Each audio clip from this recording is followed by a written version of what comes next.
baru, lah. manusia baru. Kita manusia adalah baru manusia gitu. baru, iya. Jangan bilang murtad gitu. Kok dari sana dia menemukan dan mengenal Tuhan Yesus, kok kita ikut-ikutan bilang murtad? Ya nggak benar Malah aja. yang memperkenalkan itu malah si Adi Armando ya, bahwa orang Islam pindah Kristen juga mualaf loh. Nah Ya. itu, kita kenapa ikut-ikutan Malah Armando bangga itu? ngomong-ngomong murtadin ya. Sontoloyo itu. Kadang-kadang orang-orang mikir juga. Tapi mungkin ini sekarang pandangan saya ya, mengapa orang bisa bodoh? Ya, karena satu, saya setuju dengan Pak Santi Amar ya. Ya, orang ditipu itu addicted ya, merasa tertipu itu ya, merasa menderita itu addicted loh.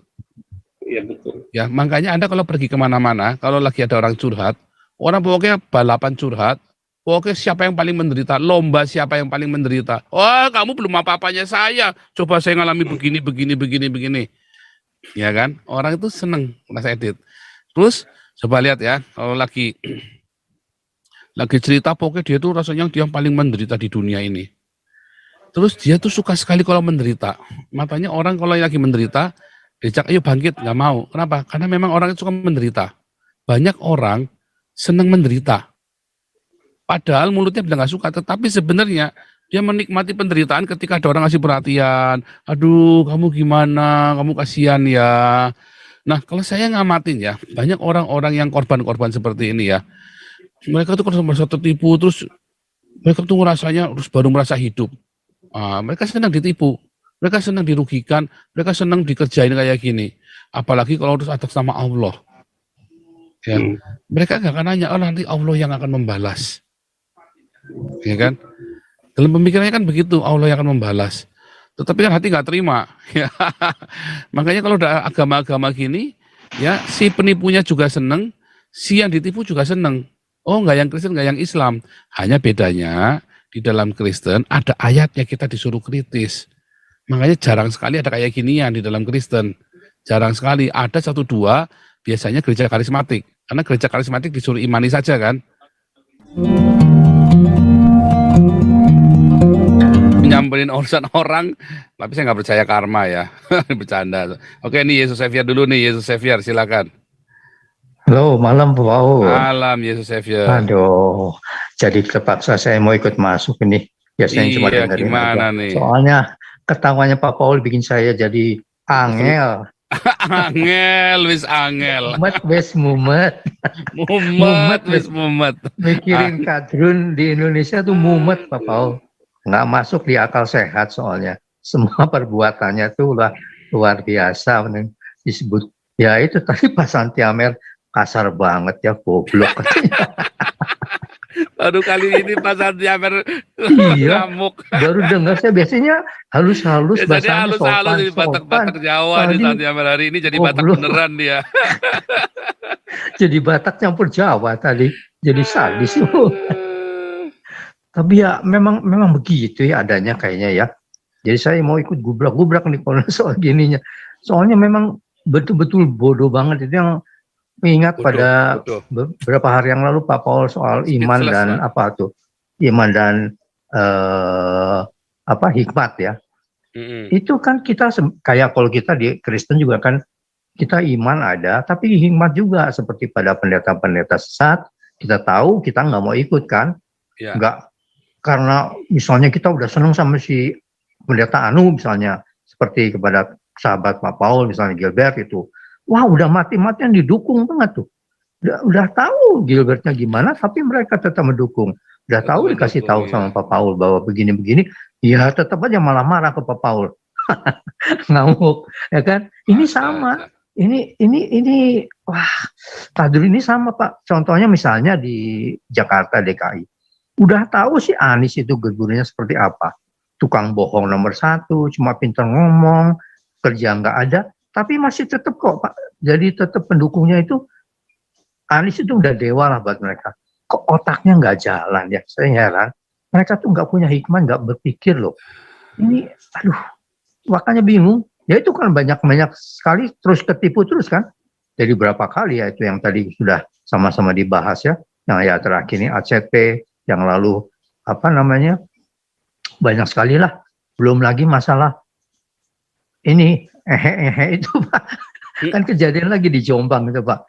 Coba, santriwatinya di ini sama Iya. itunya. Dan itu tiap hari ustadznya. kasusnya itu ya, pencabulan santriwati itu tiap hari ada masuk di koran itu. Nah, itu saya bingung sekali.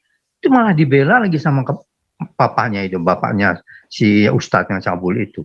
Sekarang ini juga belum jelas ini, polisi belum menindak tegas nih. Masih digubrak-gubrak dulu sama Paul ini. Baru ditindak tegas ini.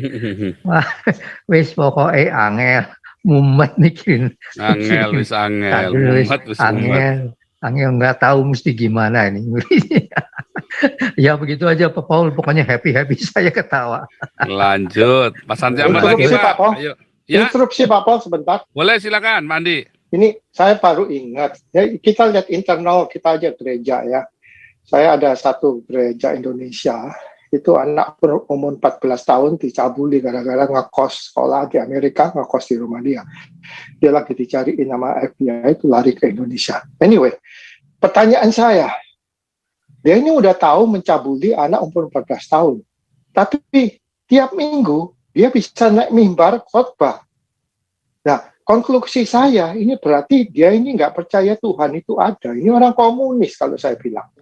Kalau dia percaya Tuhan ada, mana bisa dia tiap minggu naik mimbar? Udah ketahuan dia perbuatan dia Monday to Friday. Itu pertanyaan saya Pak Paul. Gimana tanggapan Pak? Dia tahu ada Tuhan, Pak. Kalau Tuhan itu kan mau percaya mau enggak kan tetap ada.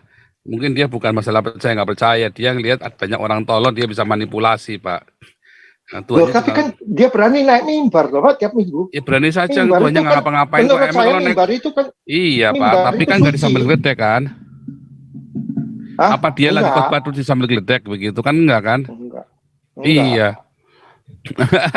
Makanya kan Tuhan Yesus bilang penyesatan itu tetap selalu ada. Kita nggak bisa langsung bilang kamu sesat di depannya orang itu. Kenapa? Karena kan nggak langsung disambal gledek kan? Loh, kalau orang normal, kalau orang takut Tuhan ya mengundurkan diri, keluar gitu gimana saya berbuat kesalahan. Ini tiap minggu masih khotbah. Oh salah, Pak Andi salah. Kalau orang normal justru nggak akan mundur. Wah, dia malah akan tebar pesona, Pak. Kalau orang tidak normal, apa itu orang tidak normal? Berarti dia memang benar-benar takut akan Tuhan, dia jaga hatinya dalam kesucian. Itu nggak normal, Pak. Dia mundur, Pak. Kayak saya dulu. Oh, saya pernah, Pak, yang bikin nggak benar. Saya mundur, Pak, dari kependetaan saya. Saya mundur. Saya ngulangin lagi, Pak. 2015 saya mulai dari nol semua pelayanan saya. Sampai hari ini ya, 2022, udah 7 tahun saya pelayanan. Saya dari nol, Pak. Nah, ini orang nggak normal, Pak. Kalau yang normal, ya kayak pendeta-pendeta GPI yang banyak yang berzina itu kan. Kan pada nggak mundur semua. Itu normal, Pak. Itu normal itu. Normalnya orang kayak gitu, Pak. Nggak mau mengakui kesalahannya. Enggak, maksud saya waktu di atas mimbar, kamu baca Alkitab, kamu berkobar-kobar. Itu suara kecil di hati itu nggak ada, toh. Itu normal, Pak. Normal. Hah? Normal itu, Pak. Jadi suaranya itu ada apakah enggak? Loh, itu masalah ada nggak ada kan, itu suaranya siapa masalahnya, suara kecil itu kan? Ya, suara Roh Kudus ya mesti ada dong. Belum tentu. Belum tentu. Iya kan? Ya, namanya manusia ya. Tiap gereja Roh Kudusnya juga beda-beda kok. Coba Roh Kudusnya Stephen Tong sama Gilbert sama nggak Roh Kudusnya? Beda lah.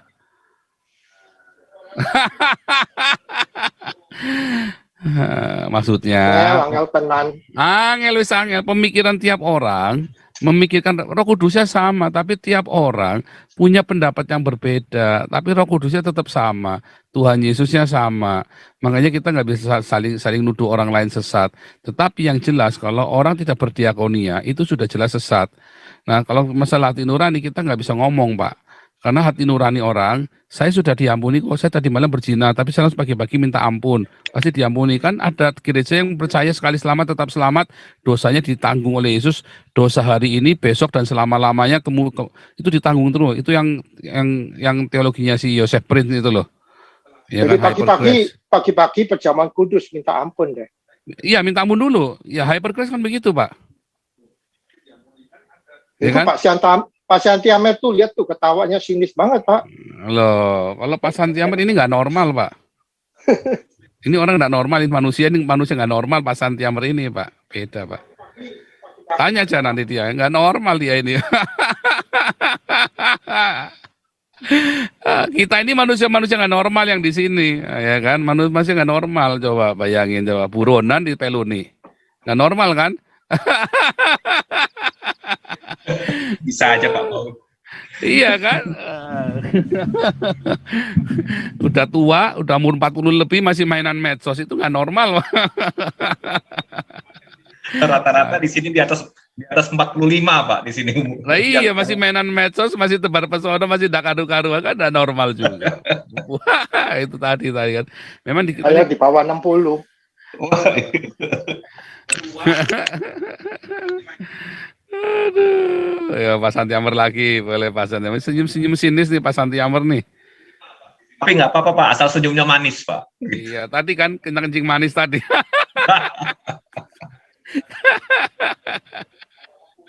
Mana nih Pak Santi Amarnya nih, kok hilang? Oh ini nih, ayo lanjut lagi Pak Santi Amar. Hari ini jadi Batak Pak Santi Amar, hari ini jadi Batak ini. Saya jadi ketawa ya. Jadi saya sih gini ya Pak Paul ya, juga teman-teman yang lain, sudahlah agama itu tutup aja lah, ditipek saja itu, di-delete itu. Jadi apakah di Undang-Undang Dasar 1945 pasal 28 atau itu, udahlah, ganti itu negara menjamin penduduk ya melaksanakan ajaran Tuhannya gitu aja, jangan agama, Tuhannya. Jadi kalau Tuhannya mengajari dia berzina atau apa, berarti Tuhannya setan gitu kan. Jadi kalau dia bicara agama, dia berlindung di istilah agama itu, termasuk Kristen. Mana Kristen menyelamatkan itu? Enggak. Jadi saya sih mau tantang aja ya orang-orang teman yang seberang itu, entah siapapun itu, saya mau tanya dan saya mau tantang. Coba tunjukkan kepada saya, ya siapa yang berani mengatakan bahwa tanpa melalui dia, atau hanya melalui dia, seseorang bisa ke surga. Siapa? Coba tunjukkan kepada saya. Kalau ada di luar yang saya yakini sampai sekarang ini, ada orang yang berani mengatakan dulu, sekarang, sampai selama-lamanya, saya mau ke itu. Apakah nabi ini, nabi itu, atau nabi Rong, atau nabi apa, atau Ahmed, atau siapapun itu. Kalau dia ada tulisannya berani mengatakan itu, saya ikut dia. Tetapi kalau enggak, sorry aja gitu. Jadi jangan agama itu apa, nggak bisa. Agama itu kan udah terbukti nggak bisa berbuat apa-apa itu. Agama adalah sumber perselisihan, agama adalah sumber pembunuhan, agama adalah sumber segala macam kerusuhan yang ada di dunia ini. Jadi siapa gitu? Ada oknum. Coba teman-teman saya yang seberang, kasih tunjuk saya siapa, sebutkan nama itu. Maka saya akan ikut Anda. Tapi kalau Anda tidak bisa menyebutkan, Anda ikut saya. Berani nggak gitu? Termasuk itu para penyelenggara negara, termasuk itu yang namanya entah siapapun itu gelarnya itu Habaib atau Kantu Belau gitu ya. Coba. Jadi gitu, Indonesia ini ya akan bisa lebih baik kalau itu undang-undang dasarnya itu diganti itu pasal 28 itu. Jangan sebut agama, nggak ada istilah agama itu, di mana itu? Di pembukaan ada istilah agama. Coba kita lihat di pembukaan Undang-Undang Dasar 1945, nggak ada di situ kata-kata agama. Cuma udah di batang tubuhnya diplesetkan. Nah, jadi itu satu hal. Nah, yang kedua tentang misalnya rupiah ini melemah gitu ya. Nah, sekarang ini akibatnya adalah kepada rakyat. Inflasi kan tinggi, harga-harga barang naik. Nah, bagaimana nih Bapak Jokowi bisa mengantisipasi? Kalau saya sih melihat ini ya, ada konspirasi global ini memang yang mau menghajar Indonesia gitu. Cuma kan kita susah membuktikan. Maka satu-satunya jalan adalah kepada kita kembalilah, percayalah, terimalah siapa yang berani mengatakan saya jamin Anda masuk surga gitu. Ayo. Ya, buat Pari Haji juga bukan, Pari Haji udah naik turun ke surga, enggak juga itu. Atau yang gendut itu, GL itu, udahlah itu pendeta-pendeta penyesat semua itu, bikin kita bodoh. Udah tinggalkan aja lah itu. Nah kalau saya gitu Pak Paul, jadi teman-teman yang ketipu-ketipu itu sudahlah, saya ulang lagi, Anda sangat goblok, super goblok gitu. Termasuk penyelenggaranya itu super penyesat. Nah, jadi saya mah agak kesel gitu ya, mendengar begini-begini, aduh gimana ya saudara-saudara kita rakyat Indonesia ini begini gampang dibodohin gitu, ada apa gitu. Itu aja dulu Pak Paul, agak-agak, bukan agak lah ya, memang udah disimpan-simpan sih dalam hati, mudah-mudahan teman kita sebelah itu udahlah, tobat lah gitu. Jadi yang ketiga adalah teman-teman kita juga begini Pak, jangan katakan kalau misalnya dia dari seberang sana, dari Muslim masuk Kristen disebut murtad gitu. Oh jangan murtad dong, jadi manuver lah. Kalau murtad itu artinya apa? Kenapa kita ikut-ikutan istilah mereka? Orang mereka aja udah rusak gitu kan? Kok ikut bahasa orang-orang yang rusak gitu? Jangan murtad. Misalnya dari ini masuk mengikuti Yesus, bukan murtad namanya itu, tetapi manubar, manusia baru. Dia sudah menemukan keselamatannya itu, sudah menemukan arti hidup itu. Ya, kalau kita ikut-ikutan bilang dia murtad, wah kita juga berarti nggak benar itu. Itu aja kritik untuk kita, teman-teman yang ada di Zoom ini. Jadi mulai sekarang menggunakan istilah yang pas lah, sesuai dengan apa yang dimaui Tuhan Yesus. Ya, Lahir baru, Pak. murtad. Ya, manubar, manusia baru. Jadi Lahir dia kan sudah baru. menemukan, ya lahir baru lah, atau labar lah, atau laba, Manusia atau baru, apalah. manusia baru kita Nah, manusia adalah manusia baru gitu. baru, iya. Jangan bilang murtad gitu. Kok dari sana dia menemukan dan mengenal Tuhan Yesus, kok kita ikut-ikutan bilang murtad? Ya nggak benar Malah aja. dong. yang memperkenalkan itu malah si Adi Armando ya, bahwa orang Islam Iya. pindah Kristen juga mualaf loh. Nah, Ya. itu kita kenapa ikut-ikutan Malah Armando bangga itu? ngomong-ngomong murtadin ya. Sontoloyo itu. Kadang-kadang orang-orang mikir juga. Tapi mungkin ini sekarang pandangan saya ya, mengapa orang bisa bodoh? Ya, karena satu saya setuju dengan Pak Santi Amar ya. Ya, orang ditipu itu addicted ya, merasa tertipu itu ya, merasa menderita itu addicted loh. Iya betul. Ya, makanya Anda kalau pergi kemana-mana, kalau lagi ada orang curhat, orang pokoknya balapan curhat, pokoknya siapa yang paling menderita, lomba siapa yang paling menderita. Oh, kamu belum apa-apanya saya, coba saya ngalami begini. Ya kan, orang itu seneng merasa edit. Terus coba lihat ya, kalau lagi cerita, pokoknya dia tuh rasanya dia yang paling menderita di dunia ini. Terus dia tuh suka sekali kalau menderita. Makanya orang kalau lagi menderita, diajak ayo bangkit, nggak mau. Kenapa? Karena memang orang itu suka menderita.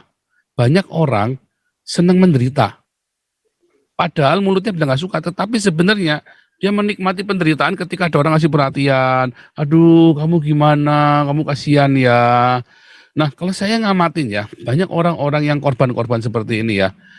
Mereka tuh kalau merasa tertipu, terus mereka tuh ngerasanya terus baru merasa hidup. Mereka senang ditipu. Mereka senang dirugikan, mereka senang dikerjain kayak gini. Apalagi kalau terus atas nama Allah. Ya, mereka nggak akan nanya, oh nanti Allah yang akan membalas. Ya kan? Dalam pemikirannya kan begitu, Allah yang akan membalas. Tetapi kan hati nggak terima. Ya. Makanya kalau udah agama-agama gini, ya si penipunya juga senang, si yang ditipu juga senang. Oh nggak yang Kristen, nggak yang Islam. Hanya bedanya di dalam Kristen ada ayatnya kita disuruh kritis. Makanya jarang sekali ada kayak ginian di dalam Kristen. Jarang sekali. Ada 1-2, biasanya gereja karismatik. Karena gereja karismatik disuruh imani saja kan. Tidak disuruh jangan pakai logika. Kalau di gereja-gereja lain disuruh pakai logika. Loh saya produk gereja karismatik ya. Dulu pun saya itu makanya saya bilang enggak. Salah itu. Jangan menanggalkan logikamu ketika engkau percaya pada Yesus. Ya, tetapi logikamu itu kan terbatas. Artinya ada buka pikiranmu. Tapi kita tetap mengasihi Tuhan itu dengan akal budi kita. Artinya kita disuruh belajar terus. Kalau ada yang mentok, kita belajar lagi. Ilmu kita yang belum nyampe, bukan agamanya, bukan Alkitab yang salah, kita yang salah. Kita belajar lagi. Disuruh belajar, bukan imani saja. Bukan. Nah, itu beda sekali. Ya. Jadi kata kuncinya memang di apa? Dari pecundang, mentalnya mental menderita. Ya, itulah kuncinya. Nah, orang-orang ini senang. Coba lihat ya marketing di Indonesia. Ya, orang Indonesia tuh senang ditipu. Kalau kita kasih tahu, ini loh yang benar, marah mereka. Ya kan? Tapi kalau kita bohongin, ya senang. Kayak Gilbert sama Tony Daud kan? Bohongin, Anda senang dibohongin sama Tony Daud.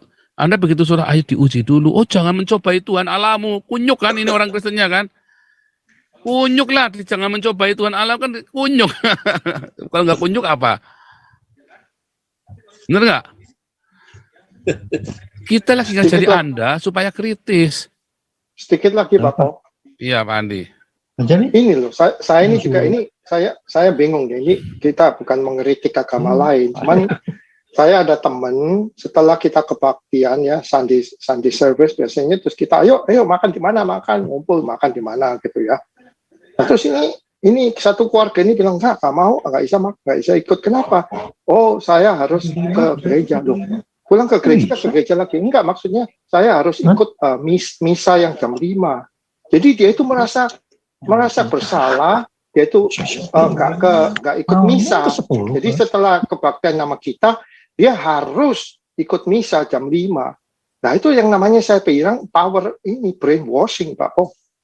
Ya kan? Jadi dia tuh merasa bersalah loh. Ini pulang gereja, mau ke gereja lagi, katanya ada misa jam 5. Jadi gimana tuh Pak? Ayo, how do you explain that? Ya itu kan karena memang perasaan bertuhan itu, Pak. Perasaan bertuhan membuat orang bangga dan ketemu Tuhan ilusi, dan itu yang salah sebetulnya. Karena bertuhan itu bukan masalah perasaan kan. Makanya banyak orang-orang tertipu oleh agama, ya kan? Baik oleh agama Kristen, agama Hindu, Buddha, Islam, mereka tertipu. Karena mereka mencari perasaan beragama itu. Dari mana dorongan perasaan beragama itu? Masalahnya, ya dari kebutuhan psikologis, ya kan, teori kebutuhannya Abraham Maslow kan. Perasaan beragama itu penting, ya kan. Perasaan beragama itu bukan berarti harus percaya Tuhan Yesus atau percaya Muhammad, enggak. Termasuk percaya saya ateis, itu juga perasaan beragama loh. Ya kan, saya ateis dan saya bangga kalau saya percaya dengan ritual gereja, saya nggak jadi ateis lagi. Makanya dia berusaha melakukan penentangan itu, ya kan. Nah, itu perasaan beragama, orang itu membutuhkan itu karena ada ketidakpuasan, ada satu titik yang tidak terjawab semuanya, lalu dia memberontaknya dengan itu. Saya ateis atau saya teis atau saya ateis. Itu perasaan beragama, dan itu perasaan beragama itu mengerikan ya, karena membuat kita hidup di dalam ilusi agama. Oh, itu dari zaman ke zaman tuh, dari zamannya Nimrod sampai dengan zamannya Islam. Dan perasaan beragama itu dibuat oleh kultur Babel. Islam juga kultur Babel ya. Makanya Tuhan Yesus membongkar perasaan beragama ini. Kamu jangan munafik, bongkar. Nah, yang lucunya ya, ini kan pertanyaan lagi. Nah, nanti hari Minggu kita bahas ya. Mengapa para nabi, ya kan dulu kan sudah bahasa para nabi, dulu kan udah pernah kita bahas. Nabi-nabi itu kan kalau ngomong kasar-kasar kan, ya kan, tit, ya kan, udah apa lagi, ngehe lu. Ada deh, baca deh di itu ya, di dalam perjanjian lama itu. Saya kan pakai bahasa slang ya, tit, ngehe, biji. Kenapa bahasa nabi itu kasar-kasar? Ya, karena mereka sedang menunjukkan nabi-nabi palsu, bahasanya halus-halus loh. Bahasanya halus-halus tapi nyekek sama mateni. Sedangkan nabi-nabi yang katanya bahasanya kasar-kasar ini justru memberikan kehidupan, memberikan jalan keluar, solusi. Lucu kan? Tapi itu kenyataannya. Nah, lanjut dulu Pak Suara. Silakan Pak Suara. Pak Paul. Ya, interupsi sedikit Pak. Itu menyambung apa yang dikatakan Pak Paul ya. Kalau di adat budaya Batak ada pepatah mengatakan begini. Lambok hatani begu, risi hatani jolma. Jadi ini artinya begini, lambok hatani begu itu omongan setan, suara setan itu, perkataan setan itu lembut-lembut gitu menghanyutkan. Ya, tetapi kalau suara manusia atau omongan manusia itu nyelekit gitu loh, nyelekit ke hati. Itu pepatah yang dianut oleh Batak itu, suku Batak. Oleh karena itu, kita orang Batak ini selalu wanti-wanti ketika ada orang ngomong nyenangin hati, ini benar enggak ini ya? Kita sudah dibekalin itu. Nah, sama itu. Kenapa nabi-nabi dulu begitu kan? Ngomong to the point. Jadi kita juga gini ya, saya teringat jadi begini, brainwash atau apa namanya. Sebenarnya ini adalah tanggung jawab dari para hamba, ya saya katakan hamba Tuhan. Kalau pendeta saya enggak, itulah pendeta itu kan bahasa-bahasa dunia itu kan, bahasa-bahasa organisasi dunia itu, ya kan, pendeta itu. Tuhan tidak pernah menyebutkan si A, si B, si C itu pendeta, itu diaken iyalah, ya kan. Jadi ada pemahaman yang sangat-sangat menyesatkan dilakukan oleh para pendeta ini, tidak menyatakan yang sebenarnya dan tidak mengajarkan apa yang Tuhan perintahkan. Mereka dimasukkan dalam begini, ya tidak itu mendudukkan sebenarnya hati itulah tahta daripada roh itu ya, bukan gereja, hati manusia, baik daripada roh itu adalah hati manusia itu. Jadi contoh ini Pak, orang mengajarkan kasih itu katanya lemah lembut, enggak juga lah. kasih itu lemah. Mana kasih itu lemah? Ya lembut iya. Tetapi kasih itu bisa berjalan di atas kebenaran. Ya, itu berbanding lurus itu. Kalau kebenaran itu tidak ada, kasih itu juga pura-pura itu jadi munafik. Contoh, si A melakukan kesalahan terhadap si B, ya, maka ada orang ketiga yang mendamaikan. Si A ini terus si B bilang udahlah, karena si C ini ngomong gitu kita berdamailah, saya memaafkan Anda. Tetapi kalau ditanya apa betul dia memaafkan, ya enggak lah, karena di sana juga belum mengakui kesalahannya kok. Akui dulu dong kesalahanmu. Akui kesalahanmu, maka kasih itu bisa berjalan. Pengampunan itu adalah hak daripada Tuhan kita Yesus Kristus. Kedua, soal menghakimi. Menghakimi itu sama enggak dengan menghukum? Ya enggak lah. Menghakimi itu adalah meluruskan yang bengkok gitu. Jadi bukan menghakimi. Kalau orang kita mengatakan, oh enggak boleh menghakimi, seperti yang Pak Paul bilang, oh jangan dong itu mencobai Tuhanmu, itu karena pendetanya begini-begitu. Ya enggak lah. Nah, pikiran-pikiran begini, mindset yang begini ini yang harus diluruskan bagi jemaat daripada Tuhan itu. Ini yang banyak dialami oleh kita yang namanya Kristen tanda kutip itu. Maka dari itu saya sendiri mengatakan saya tidak beragama, saya tidak Kristen saya. Saya pengikut Tuhan Yesus saja, selesai gitu. Mau orang bilang apa enggak urusan saya. Ke gereja, apakah harus perlu ke gereja? Ya, ke gereja itu apa sih fungsinya? Pak Paul pasti tahu lah. Gedung gereja itu apa sih fungsinya? Dan cuma koinonia. Ya kan koinonia itu bersekutu atau apa. Tetapi kan ada firman Tuhan mengatakan di mana 2 atau 3 orang sehati dan sepikiran di situ saya akan hadir. Maka pertanyaannya adalah adakah jaminan di dalam gereja itu yang banyak orang itu sehati dan sepikiran? Ya enggak juga lah. Itu yang menjadi kritik saya kepada kita orang-orang yang mengatakan dirinya mengikut Tuhan Yesus atau Kristen. Terima kasih Pak Paul. Lanjut Pak Suara. Jadi lucu aku rasa. Kenapa? Bilang begini, kalau kita orang Batak itu terlalu baik pun dia bertutur kata, kita malah curiga, Pak. Iya.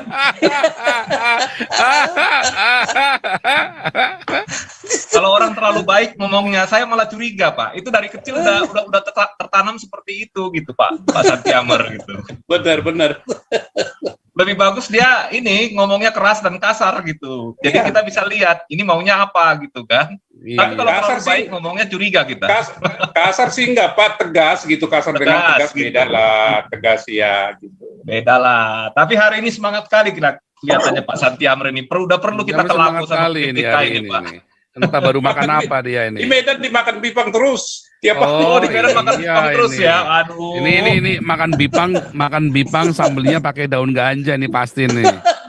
Makanya ini kayaknya tensi naik ini kelihatannya Pak Santiamer ini. Makan bipang terus ini di sana. Awas Mbak Putu dengerin juga.